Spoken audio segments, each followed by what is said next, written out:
Bonjour à tous ou bonsoir, cela dépendra de quand toi tu verras cette vidéo. Une chose est claire, je vais faire une vidéo rétrospective sur Batman. Je n'ai pas vu le dernier film de Robert Pattinson, donc je ne vais pas en parler. Je ne sais pas comment il est car je ne l'ai pas vu, donc voilà. Batman, c'est quoi? Ça a commencé avec Detective Comics, qui a été créé par Bob Kane, et au début c'était juste un détective. Il faisait des enquêtes, rien de plus. Ce n'est qu'après qu'on a connu ce Batman-là, qui était badass, costaud, le chevalier noir, enfin le chevalier de la nuit, quoi. C'était vraiment magnifique. Et ce Batman-là, c'est qu'après qu'il est devenu dark, vraiment. Hein. Avant, il n'était pas tant que ça. Si je vais vous parler des films Batman, plus qu'autre chose, mais si on doit parler des films Batman, je préfère d'abord vous parler de la série avec Adam West, qui est le premier acteur qui a joué Batman dans le petit écran et en grand écran. Et enfin, cette série, il n'y a rien à dire, c'est juste que c'était à l'époque. Et bon, bah à l'époque, désolé de parler, mais comme ça, mais il y avait des scènes comme ça, quoi, quand même. Hein. Robin, remonte!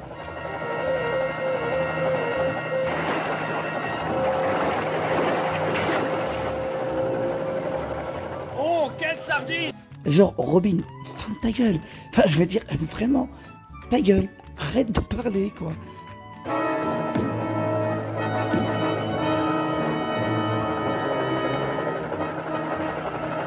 Apporte-moi la bombe spéciale pour les requins! Non, c'est sérieux. Il y a des bombes pour plein d'espèces d'animaux différentes. Vous êtes sérieux, le film? C'est ça que vous faites? Enfin, je veux dire, c'est pas compliqué. Batman, ok, c'est l'époque, mais il y avait vraiment des scènes connes, et du coup, on regarde ça pour rire, vraiment pour rire. Et regarde, il est en caleçon sur son costume, et c'est moi où il fait du surf. Mais c'est pas possible. C'est pas possible, 5 minutes.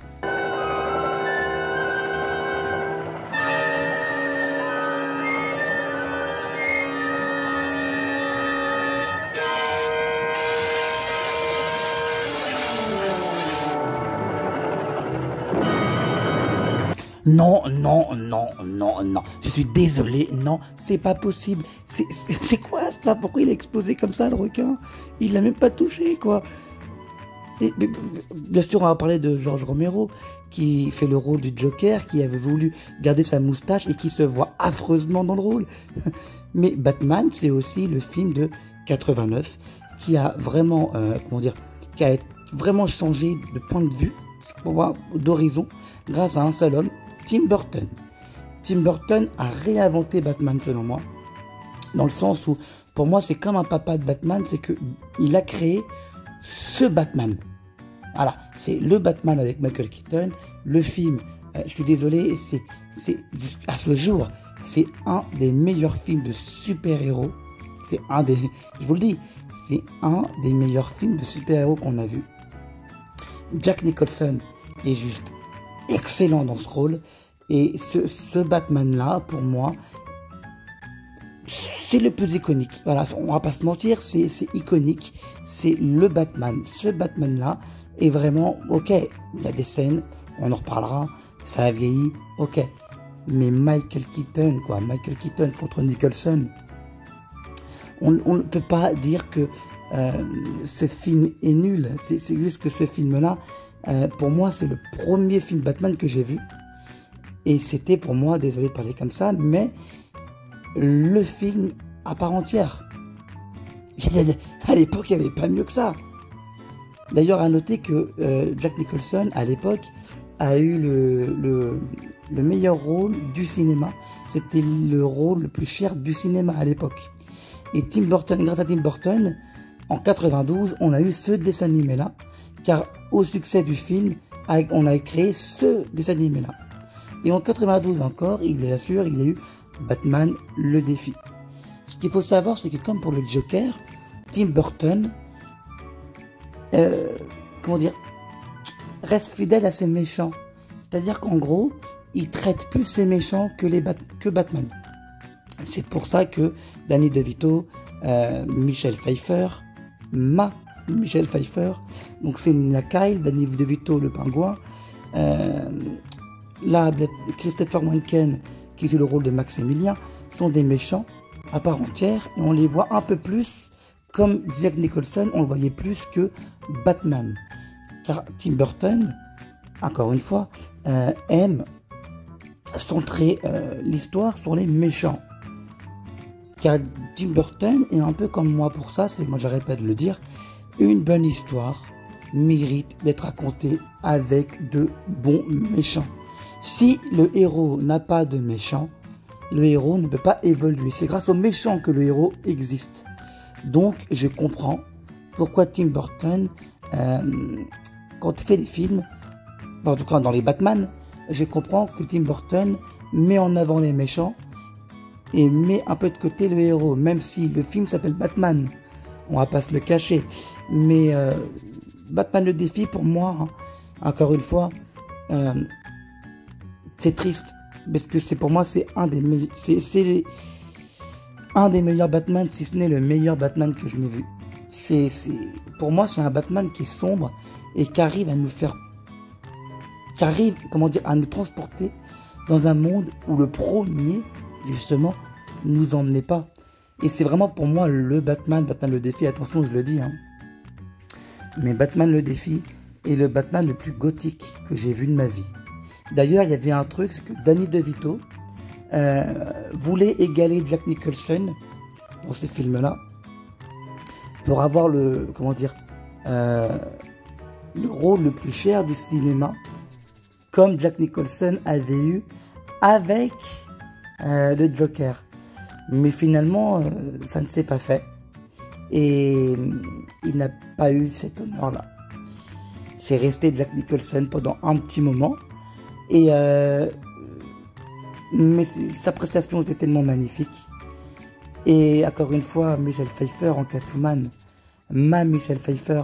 Cette scène-là, et oui, je vous le dis, cette scène-là ne me laisse pas indifférent. Loin de là.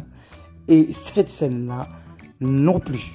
Voir Catwoman en latex, voir Michelle Pfeiffer en latex, oui, voilà, vous avez compris.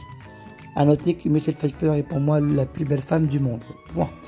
Et après, Jack Nicholson, Tim Burton, pardon, voulait faire un préquel à Batman, et la Warner a refusé qu'il fasse un préquel à Batman. En gros, il voulait revenir faire un troisième Batman, mais à condition qu'il fasse un préquel à Batman. Et ils lui ont dit non. Donc il a quitté le projet. Et Michael Keaton a dit que s'il n'était plus là, il quittait le projet aussi. Plus tard, il a voulu réaliser un Superman avec Nicolas Cage. Il avait tout préparé. Tim Burton avait tout préparé. Mais hélas, ça ne s'est pas fait non plus. C'est pour vous dire que les films de super-héros et lui, ça fait deux. A noter que le remake, le préquel de Batman deviendra plus tard Batman Begins. Mais ça, on en parlera plus tard. Maintenant, on vient avec Batman Forever. J'ai plein de choses à dire sur Batman Forever, c'est parce que Batman Forever, c'était le film qu'on aimait quand on était petit. C'est vrai. Batman dans le rôle de... c'est Val Kilmer dans le rôle de Batman, Chris O'Donnell dans le rôle de Robin, Nicole Kidman dans le rôle de la Belle Gosse, Jim Carrey dans le rôle du Sphinx, et Tommy Lee Jones dans le rôle de Double Face. Et ce film-là, à l'époque, on l'aimait énormément, parce que on était enfants. Et je l'ai revu il n'y a pas longtemps, mais vraiment. Et en fait, ce film-là, désolé de parler comme ça, mais c'était à chier. Les scènes d'action, on n'y croit pas 2 minutes. Les énigmes du Sphinx, donc de l'homme mystère, on n'y croit pas 2 minutes non plus. Jim Carrey, qui est un très bon acteur, fait ici trop son Jim Carrey. Trop. J'ai pas l'impression de voir l'homme mystère. J'ai l'impression de voir Jim Carrey faire le con dans The Mask. Voilà. Tout simplement, j'adore cet acteur, mais là, c'est trop. C'est trop. Et Tommy Lee Jones, qui est un très grand acteur, c'est un acteur de renom, tout le monde adore Tommy Lee Jones, tout le monde connaît Tommy Lee Jones, rien que pour les Men in Black. Mais dans ces films-là, t'as l'impression que il est pas fier d'être là. T'as l'impression qu'il est pas content de faire ce rôle. T'as l'impression qu'il est pas content de faire ce film. Et d'ailleurs, Tommy Lee Jones avouera plus tard que si il aurait pu ne pas faire ce film, il ne l'aurait pas fait. Donc c'est pour vous dire à quel point ce film-là a des problèmes. Il y a trop de comédie, il y a trop de comédie pour rien dans ce film-là. Et je suis désolé, encore une fois, c'est pas un bon Batman. C'est un Batman flashy, il y a trop de couleurs, il est pas sombre. Ça change de Batman et de Batman le défi. Et moi, sincèrement, quand je regarde ce film, Tim Burton me manque. Tim Burton dans la réalisation me manque. C'est pas un Batman qui va rester dans les souvenirs des gens, c'est pas vrai. C'est pas possible. Après voilà, on a quand même échappé belle. C'est que quand même, on aurait pu avoir pire. Ça va, on aurait pu avoir pire. Et le pire arrive avec Batman et Robin, bien entendu. Avec un Mr. Freeze qui arrête pas de faire des blagues, des vannes que sur la glace. C'est bon, on a compris que tu gelais les gens. On a compris que c'était ton pouvoir, que tu gelais les gens. Son histoire est touchante, mais ça ne marche pas. Poison Ivy, qui est assez bien faite, qui est jouée par Uma Thurman, finit par te gonfler quelque part. Et Arnold Schwarzenegger, t'as l'impression qu'il n'est pas dans le rôle non plus. Très sincèrement. C'est un truc de fou. Et puis, encore une fois, Batman, ça ne lui va pas. George Clooney, ça ne lui va pas. Enfin, je veux dire, à un moment donné, dans le film, George Clooney sort une carte. Et il dit qu'il va payer avec sa Batcarte. D'où il a une carte bleue. Batman. Batman, t'es censé ne pas connaître son identité. D'où Batman a une carte bleue, bordel de cul. D'où c'est pas possible. Au bout d'un moment, non. Ta gueule le film. Juste ta gueule. À un moment donné, il dit à Robin qu'il comprend pourquoi Superman fait équipe tout seul. Donc ouais, alors là, Batman joué par George Clooney, et Robin joué encore par Chris O'Donnell, Mr. Freeze joué par Arnold Schwarzenegger qui a coûté le rôle, Uma Thurman joué par Anna, et ça joué par, voilà, je me casse plus le cul pour vous dire les rôles, parce que ce film-là est vraiment très très mauvais. C'est mauvais. Les costumes sont moches. T'as l'impression que ces films-là... Non.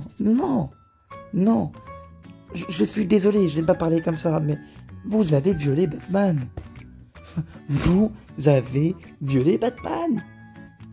Je ne veux pas voir un Batman où Batman dit que Superman fait équipe tout seul. Je ne veux pas voir des trucs comme ça dans un film de merde. Donc voilà.